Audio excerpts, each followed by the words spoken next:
흔히 삼국지 원소라고 하면 명문가 도련님, 우유부단한 인물, 조조에게 허무하게 무너진 패배자로만 기억되죠. 하지만 실제 원소는 조조보다 더 치밀하고 더 무자비하며 더 교활했던 간웅이었습니다. 4대가 모두 삼공의 직위를 얻은 명문 중의 명문, 연암 원씨 가문 출신이지만 그는 단순한 금수저가 아니었습니다. 노비 출신 첩에게서 태어난 얼자라는 치명적인 약점을 가진 원소가 어떻게 천하 최대 세력의 맹주가 되었는지, 그리고 왜 몰락했는지 그 진실을 파헤쳐 보겠습니다. 원소의 출생은 명문가와는 어울리지 않게 비극적이었습니다. 고조부 원안부터 4대가 모두 삼공의 직위를 얻은 후한 최고의 명문가였지만 원소는 그 화려한 가문에 어울리지 않는 천민 출신이었죠. 원소의 어머니는 노비였고 그는 서자도 아닌 얼자였습니다. 당시 후한 사회에서 서자는 출세에 큰 제약을 받지 않았지만 어머니가 노비인 얼자는 완전히 달랐죠. 계급 사회인 당시로서는 어머니가 노비라면 아무리 유능한 사람이라도 혈통상 평판이 좋게 나오기 힘들었습니다. 나중에 동생 원술이 공손찬에게 편지를 보내 원소를 비난할 때 우리 집 종놈이라 부른 것도 이 때문이었죠. 그러나 원소는 이 치명적인 약점을 오히려 기회로 만들어버립니다. 바로 그 유명한 6년상을 통해서 말이죠.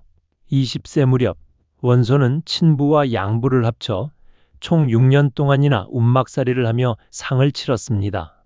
이는 당시 기준으로도 극단적인 효심의 표현이었죠. 사실 이것은 서자도 아닌 얼자 출신이라는 꼬리표를 떼고 청류파의 리더라는 명성을 얻기 위한 고도의 정치적 행위였습니다. 6년상 기간 동안 원소는 그야말로 슈퍼스타가 되었습니다. 원소의 움막 주변에는 사람이 바글바글 모여서 초인적인 일을 치르는 그의 모습을 구경했고 충효를 따지는 것을 좋아하던 유학자들 사이에서도 인기가 치솟았죠. 영웅기의 기록에 따르면 젊은 시절의 원소를 보기 위해 몰려든 행렬로 거리가 마비되었다고 합니다. 지혜 있는 선비들은 원소의 계책과 의론에 매료되었으며 용맹한 무사들은 원소의 과감성에 목숨 바치기를 서로 다투었다고 하죠. 생각해 보세요. 6년입니다. 6년 동안 움막에서 지내며 극도로 검소하고 효심 깊은 모습을 연기한 것이죠. 이것이 바로 이미지 메이킹의 귀재, 원소의 첫 번째 모습이었습니다. 그는 천민 출신 얼자라는 출신 성분과 탕류파와 밀접하게 관련을 맺었던 원가의 일원이라는 이미지를 무려 6년간의 복상이라는 고행을 거쳐 완전히 씻어냈습니다. 6년상 이후 탈상을 마친 원소는 곧바로 낙양으로 이주했습니다. 그리고 벼슬을 하는 것도 아니고 그냥 집에 짱 박혀서 사람들이나 만나기 시작했죠.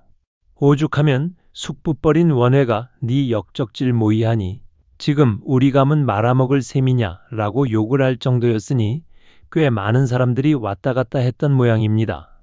원소는 신분고하를 막론하고 자신을 찾아온 사람들을 모두 예우하며 천하의 인심을 샀습니다. 그러던 중 184년 황건적의 난이 터졌고 대장군 하진의 연으로 관직에 나가게 되었죠. 그리고 189년 환관 세력인 십상시를 제거하기 위한 거사가 시작되었습니다. 여기서 원소의 두 번째 면모가 드러나는데요. 바로 목적을 위해 수단과 방법을 가리지 않는 냉혹함이었습니다. 원소는 십상시를 몰아내기 위해 맹진항 사건을 꾸며 관청과 가옥을 방화했습니다. 6년상으로 효자 코스프레를 해놓고선 기회가 되자 낙양의 일족들을 저버리고 반동탁 연합의 수장이 되어 낙양의 일족들이 동탁에게 멸족당하게 내버려 두었죠. 겉으로는 한나라의 충신을 자처했지만 실제로는 자신의 이익을 위해 가문마저 희생시킬 수 있는 인물이었던 것입니다. 동탁이 권력을 장악하자 원소는 도망쳐 나와 발해 태수가 되었습니다. 그리고 191년 반동탁 연합의 맹주로 추대되었죠. 하지만 진짜 문제는 여기서부터였습니다.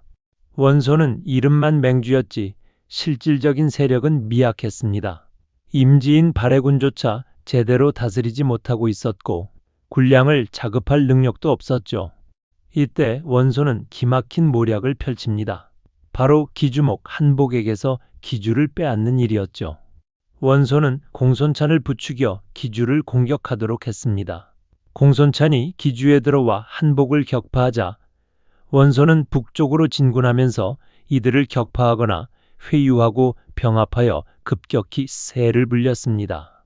한복은 북상하는 원소의 속내를 알 수 없었으나 남진해오는 공손찬과 손잡고 자신을 협공할 것을 두려워했죠. 이때 원소는 한복에게 이렇게 말했습니다. 지위를 양도한다면 신변을 보장하겠다고요. 한복의 측근들은 이를 필사적으로 반대했으며 열흘 안에 원소를 격파해 보일 수 있다고 호언했습니다. 실제로 원소군은 급조된 오합지졸이었고 그마저도 한복의 군세보다 작았으니 말이죠. 하지만 한복은 전쟁에 지쳐 있었고 결국 기주목의 지위를 원소에게 양도했습니다. 이렇게 원소는 피 한 방울 흘리지 않고 비옥한 기주 땅을 집어삼켰습니다. 공손찬은 뒤늦게 원소에게 배신당했다는 것을 깨달았지만 때는 이미 늦었죠. 원소는 공손찬의 사촌동생인 공손범에게 발해태수의 지위를 양도해 공손찬에게 발해군을 분할해주는 척했지만 실질적인 분할은 미루면서 시간을 벌었습니다. 그리고 192년 원소와 공손찬의 운명을 가를 계교 전투가 벌어졌습니다. 이 전투에서 원소의 세 번째 면모가 드러나는데요. 바로 뛰어난 군사적 능력과 카리스마였습니다. 공손찬은 당시 북방 최강의 기병을 보유하고 있었습니다. 백마장군이라 불릴 정도로 기병 운용에 능한 공손찬이었죠. 원소는 국위를 선봉으로 삼고 800명의 정예병과 1000명의 강로부대를 배치했습니다. 국위는 오랫동안 양주의 국경지대에 주둔하여 강족의 전술에 능한 인물이었습니다. 공손찬은 원소군의 병력이 적은 것을 보고 바로 기병을 보내 짓밟으려 했습니다. 하지만 국위의 병사들은 모두 방패 아래 숨고는 움직이지 않다가 채 수십 보에 이르지 않은 거리까지 이르자 동시에 일어나 먼지를 휘날리며 크게 소리치고 곧장 앞으로 돌진했습니다. 강로가 우레처럼 발사되니 맞은 자는 모두 쓰러졌죠. 공손찬이 임명한 기주자사 엄강이 이 전투에서 목이 베어 죽었습니다. 그런데 이 전투에서 더욱 놀라운 일이 벌어집니다. 공손찬이 패한 소식을 듣고 원소는 다리 근처에서 말에서 내려 안장을 풀어놓고 휴식을 하면서 방비를 하지 않았습니다. 휘하에 강로부대 수십 명, 극병 수십 명만이 그를 따랐는데 흩어졌던 공손찬의 기병 2000여 명이 원소를 여러 겹으로 포위해 화살을 쏘았죠. 전풍이 원소를 끼고 퇴각하려 했을 때 원소가 투구를 땅에 벗어두면서 이렇게 외쳤습니다. 대장부가 적 앞에 당해 죽게 되어 담장 틈으로 들어왔으니 어찌 살아날 수 있겠냐고요. 그리고 앞장서서 싸우자 원소의 군사들이 분발했으며 원소군이 강로를 어지럽게 발사해 많은 이가 죽거나 다쳤고 공손찬의 기병은 원소인지 모르고 점차 물러나 퇴각했습니다. 이것이 바로 원소의 카리스마였습니다. 투구를 벗어던지며 죽음도 불사하겠다는 각오를 보인 원소의 모습은 병사들의 사기를 끌어올리기에 충분했죠. 계교 전투에서 대승을 거둔 원소는 이후 거듭 공손찬을 격파하며 중국의 최대 강자로 부상했습니다. 하지만 여기서 원소의 네 번째 면모가 드러나기 시작합니다. 바로 무자비한 숙청이었죠.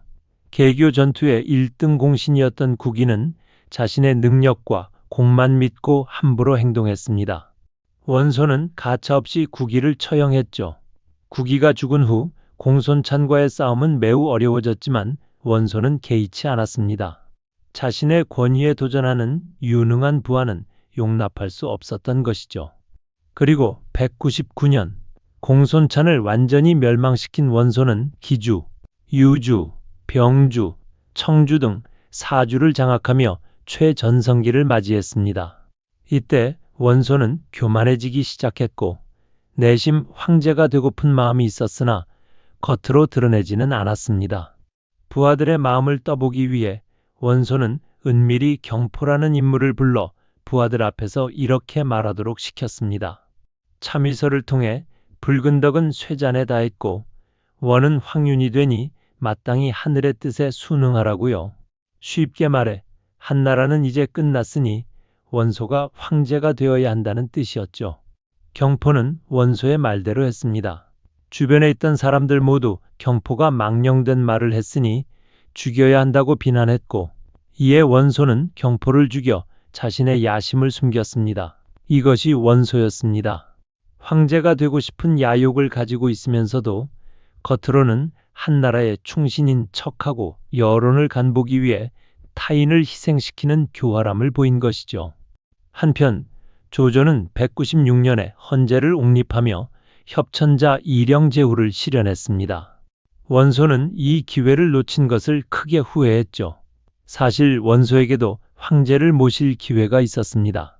하지만 원소는 동탁이 옹립한 헌제의 정통성을 인정할 수 없다며 거절했고, 심지어 유우를 황제로 옹립하려다 실패하기까지 했습니다. 이것이 원소의 치명적인 오판이었죠. 이제 원소와 조조의 대결은 피할 수 없게 되었습니다. 199년 유비가 조조를 배반하고 원소와 손을 잡자 원소는 10만 대군을 이끌고 남하했습니다. 여기서 원소의 5번째 면모가 드러나는데요. 바로 내부 파벌 싸움을 조장하며 자신의 반대파를 배제하는 모습이었습니다. 이 무렵부터 원소 정권 내부에서 저수와 전풍으로 대표되던 기죽의 인사들이 소외되기 시작했습니다. 급기야는 이인자였던 저수가 탄핵까지 받고 점차 실각되었으며, 이와 반대로 곽도와 순우경을 위시한 중원 출신의 관료계 인사들이 부각되기 시작했죠. 실제로 관도 전투 무렵 원소군의 주요 간부들은 신배 정도를 제외하면 거의 전부가 하남 출신의 인물들이었습니다. 원소 진영의 파벌 싸움은 일반적으로 알려져 있다. 시피 간부들의 거듭된 다툼 속에서 우유부단한 원소가 방관자적 위치를 취한 것이 아니라 오히려 원소가 파벌 싸움을 적극적으로 조장하고 개입하며 자신의 반대파를 배제한 것에 가까웠습니다. 200년, 관도에서 조조와 원소의 대결이 시작되었습니다. 참모 전풍과 저수는 극심하게 반대했습니다. 오랜 기간 전투로 힘이 빠진 병사를 이끌고 남쪽으로 원정한다는 것은 쉬운 일이 아니었으니까요. 게다가 천자를 끼고 있는 군대를 치는 것은 의로움에 위배된다고도 했죠. 하지만 곽도 등은 객관적으로 조조의 국력이 하북의 강역을 차지하고 있는 아군에 비해 크게 뒤떨어지며 황실과 대적하는 것이 아니라 단지 칼날이 역시인 조조만을 향하는 곳이므로 지지를 받을지언정 의로움에 위배될 수가 없다는 이유를 들어 이를 반박했습니다. 원소는 곽도의 손을 들어주었고 심지어 전풍을 감옥에 가두기까지 했습니다. 전풍은 이렇게 말했다고 합니다. 이렇게 어려운 시기에 이런 절호의 기회를 만났는데 어린아이의 병 때문에 기회를 놓치게 되다니 대세는 이제 가고 말았구나. 너무도 애석하구나 라고요. 원소가 유비를 치러 간 조조의 뒤를 칠 기회를 아들의 병을 이유로 거절했을 때의 일이었죠. 관도대전 초반 원소군은 우세했습니다. 원소는 관도의 조조를 묶어둔 채 지속적으로 자신에게 호응하는 반란을 유도했고, 예주전 지역이 원소군으로 돌아서는 등 조조군의 전황은 점차 절망적으로 악화되었습니다. 하지만 이 무렵 원소 진영의 허유는 비리가 탄로나 가족들이 투옥당한 일이 있었습니다. 허유는 좁아진 입지를 만회하기 위해 원소에게 군사를 나눠 허도를 습격하자는 적극적인 헌책을 했으나 원소는 관도에서 조조를 포위에 사로잡는 것으로 완전히 결착이 날 것으로 여겼으므로 이를 거절했죠. 자신의 계책이 거절당한 데에 분노한 허유는 더 이상 원소 밑에서 출세하기가 어렵다고 보아 조조 진영에 투항해 왔습니다. 허유는 순우경이 원소군의 병량을 운송하는 것과 순우경이 오소에 주둔하고 있다는 것을 알려주고 이곳을 기습할 것을 진언했습니다. 조조는 즉시 행동을 개시해 직접 보병과 경기병 5천을 이끌고 기습해 오소의 군량과 말먹이, 군수물자들을 소각한 뒤 순우경의 군량 경비군을 섬멸하고 순우경을 참수했습니다. 오소의 군대가 전멸당했다는 소식을 들은 원소 진영은 책임 소재를 두고 내분이 벌어졌고 장압과 고람이 원소를 공격하고 진영을 불태워버린 뒤 조조에게 투항했습니다. 이로 인해 원소군은 대혼란에 빠졌으며 총대장 원소의 생사조차 불분명해졌으므로 사실상 군대는 완전히 붕괴되어 어이없이 괴멸당하고 말았습니다. 조조는 무려 7만 내지 8만에 이르는 원소군 포로를 전사시키거나 생매장시켰죠. 관도대전에서 패배한 원소는 자신이 살아있음을 알린 후 패잔병들을 수습하여 반란을 일으킨 군현들을 모두 공격해 평정했습니다. 그리고 201년 4월 원소는 전풍을 처형했습니다. 관도대전에서 크게 패한 원소가 자신의 잘못을 인정하기는커녕 오히려 자신의 체면을 유지하기 위해 전풍을 죽여 삼국지를 기록한 진수는 이렇게 적었습니다. 초나라 항우는 범증의 계략을 듣지 않아 왕업을 잃었는데 원소가 전풍을 죽인 것은 항우의 실책보다 더한 것이라고요. 저수는 전장에서 조조에게 사로잡혀 처형당했습니다. 원소가 한 시대를 풍미했던 두 명의 천재모사를 이렇게 잃어버린 것이죠. 원소는 관도대전 이후 병이 깊어졌습니다. 그리고 202년 6월 28일 74세의 나이로 세상을 떠났습니다. 흥미로운 점은 원소가 후계자 문제를 제대로 해결하지 못했다는 것입니다. 장남 원담과 삼남 원상 사이의 갈등을 직접 해결해 주지 못했고 원소의 모사들뿐만 아니라 모든 신하들이 둘로 갈라져 내분이 일어났습니다. 비록 원소가 생전 원상을 후계자로 지목하였으나 원소가 죽을 때 나이가 어렸던 원상의 기반은 극히 취약했습니다. 원담은 노골적으로 원상을 거역하며 대립했으며 결국 실패하게 되자 조조에게 항복하여 조조와 같이 원상을 공격했죠. 204년에 조조에 의해 업이 함락되면서 원소의 세력은 사실상 와해되고 말았습니다. 원소는 압도적인 시작점을 가졌음에도 불구하고 결정적인 순간의 판단 착오와 리더십의 한계로 무너졌습니다.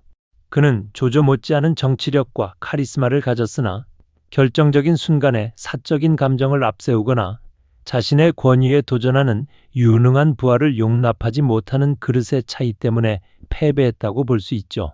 하지만 그가 죽었을 때 백성들이 통곡했을 만큼 민생 안정에는 유능했습니다. 원소는 정치적으로 관화하여 백성들에게 칭송받았고 조조의 하북 평정 이후로도 원소의 정치를 그리워하는 백성들이 있었다고 기록되어 있죠. 원소는 단순한 명문가 도련님도 우유부단한 인물도 아니었습니다. 그는 6년상이라는 극한의 이미지 메이킹으로 얼자라는 신분적 한계를 극복했고 기주 탈취라는 교묘한 모략으로 세력 기반을 마련했으며 개교 전투에서 투구를 벗어던지는 카리스마로 병사들을 이끌었습니다. 또한 국의 숙청, 경포 사건, 전풍과 저수의 제거 등 목적을 위해서라면 수단과 방법을 가리지 않는 무자비함도 보였죠.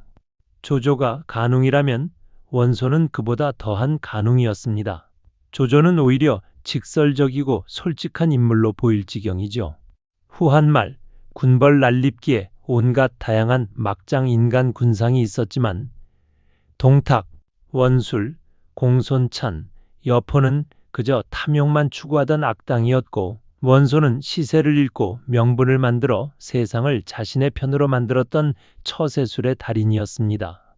말 그대로 시대가 만들어낸 압도적인 정치 괴물이었던 것이죠.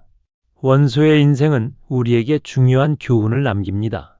아무리 뛰어난 출발점과 능력을 가졌어도 결정적인 순간의 판단 착오와 인재관리의 실패는 모든 것을 무너뜨릴 수 있다는 것을요. 삼국지의 대표적인 군벌 원소, 간웅의 진짜 얼굴을 재조명한 오늘의 이야기는 여기까지입니다. 끝까지 시청해주신 여러분께 진심으로 감사드립니다. 구독과 좋아요는 더 좋은 역사 컨텐츠를 만드는 큰 힘이 됩니다.